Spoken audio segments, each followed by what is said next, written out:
Hi, my friends. Welcome today. Talk to Ndizeye. I'm here to talk to you, to share what we have in our mind.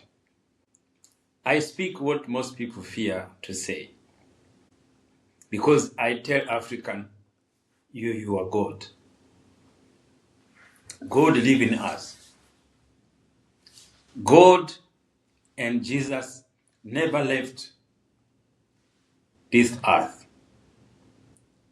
Jesus and God live in us every single day. I'm Ndizeye Rubasha. I'm the voice of African identity. The reason I say that is because when a missionary came to Africa, what he told us, where he told us God, Jesus has gone away somewhere, we believed it.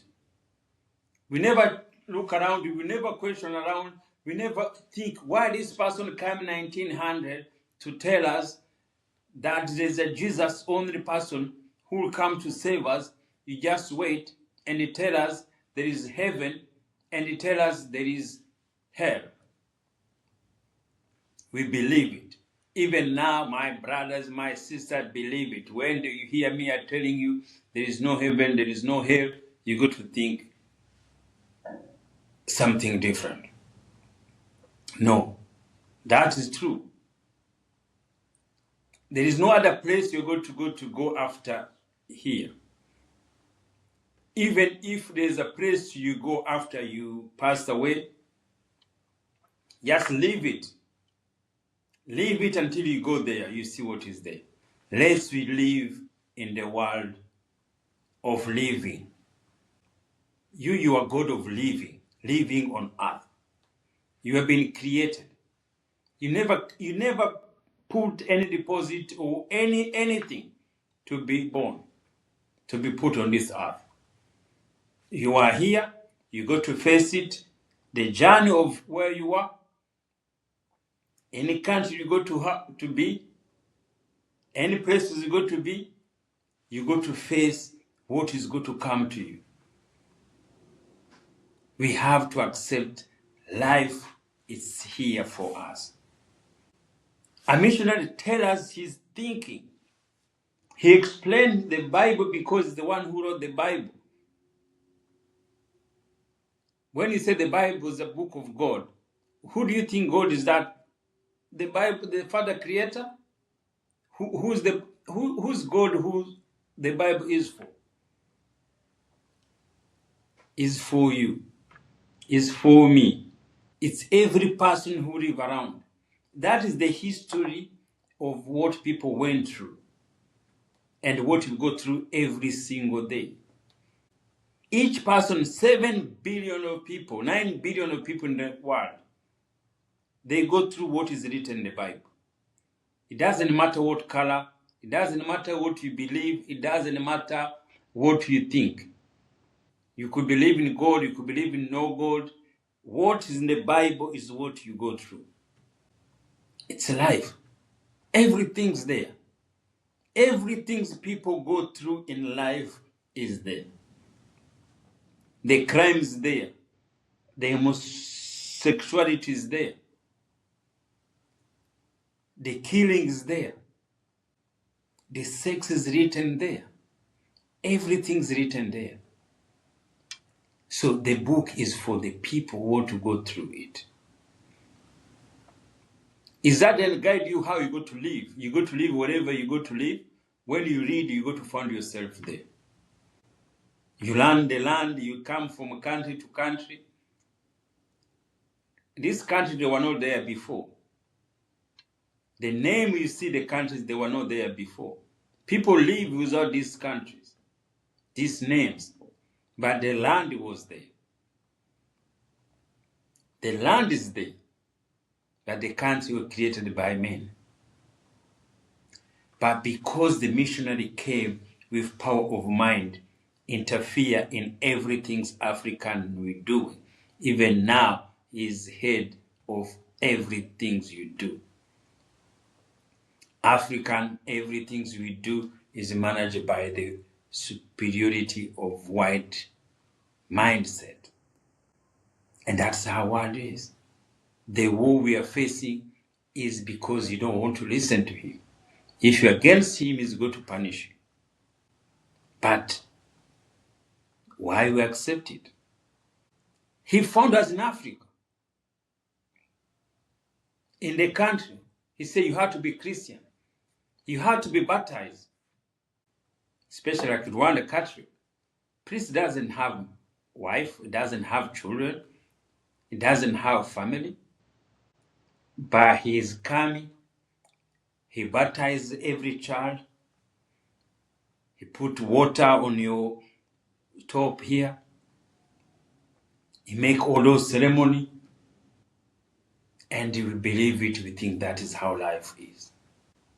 And he came, he said, okay, there is the rules, he's the one who got to give us advice how marriage have to be going, and he doesn't have wife.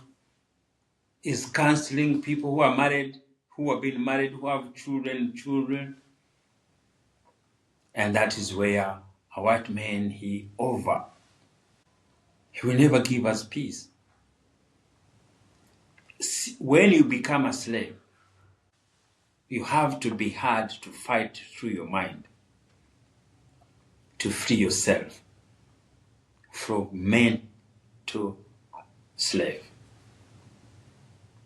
And man to slave, we go through religious. It makes us African to have identity of Christians.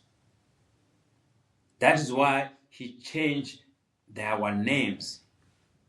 He gave the names with, there's no reason he changed our names. Because he wants to divide us. A Muslim also came, he divided, he take us our name. And also when you have a Muslim name, it means you follow Arabs. That is the weak mind of Africa. Every consequence we have up to now is to follow other people believe. If to forget our ancestors how the culture, the practicing our naming their children, and we follow the heirs. That's how we lost. That is why we are divided. My brother and my sisters. Africans, we are not Christians. We are not Muslim. This identity, it wasn't given us by the Europeans and the Arab. The power to make us slave. Somebody will make you a slave, he gives you his name. To remember you are his slave. I urge you, I advocate each of you, my brother and my sisters. Let's we take our name back. I change my name. I feel difference. I don't belong to either of them. I belong to my sisters. I belong to my continent. With my identity. Ndizeye Rubasha is both Rwandan and African name. It doesn't give me anything. It gives me power of mind to believe I'm Rwandese, to believe I'm African, to believe I have power like anyone else. I don't need to belong to somebody else's identity because identity is power. And that is why a white man came interfere in it. Young African, let's we take our name back. Let's you take your identity. Think about it. Why somebody come to give you the name of the white, the Arabs? Is it because you go to his slave? You're going to continue to fight with them. He bring the belief, the different belief. It make us to be part away. Some family they've been part away because of belief, because of Christianity, because of what you carry in your head, because of what you wear, because the way you behave. African are in conflict every single day because we don't know who we are. We lost our identity. Since we lost our identity, is going to continue always to have conflicts within ourselves. Only way we go to love ourselves, only we go to love one another as African, as one, is when we know we are God. God live in us. God live in our mind. When you are black, you are African. It doesn't matter where you are. We can put other identity on top of it. But all we are one. And all humanity are one. In the mind. What we face through, every single mind need to feed his stomach. Working, not working, during the war, during hard time, during happiness, during any time, you have to feed your stomach to be able to survive. You survive because God is in you. Your mind, when they say is up, is in your mind. When God lives you, when God lives in your mind, you are not alive. You are dead. You passed away. When you passed away, you go. Your physical body, we don't see it. But where do we see our people who passed away? Where do you see them? In the mind. Every person who passed away, you still live with them. They never went away. They came anytime. They talk to you in your dream. Everything comes through your mind. That is why I'm here to talk to you. We just listen, not arguing, because the power is with us. Believe in yourself. That is the key of changing in your life. A missionary will trust them, but he translated the Bible on his way, his thinking. You become a slave. You live in fear where you go after this. No, don't worry about after you passed away. Leave it to the Creator, because you never choose to be born. You will never even choose to pass away. When your time comes, you will go. Guys, thank you. That is why I speak what other people fear to say. I want to hear from your feedback. Thank you. Have a nice day. Wherever you are. Thank you.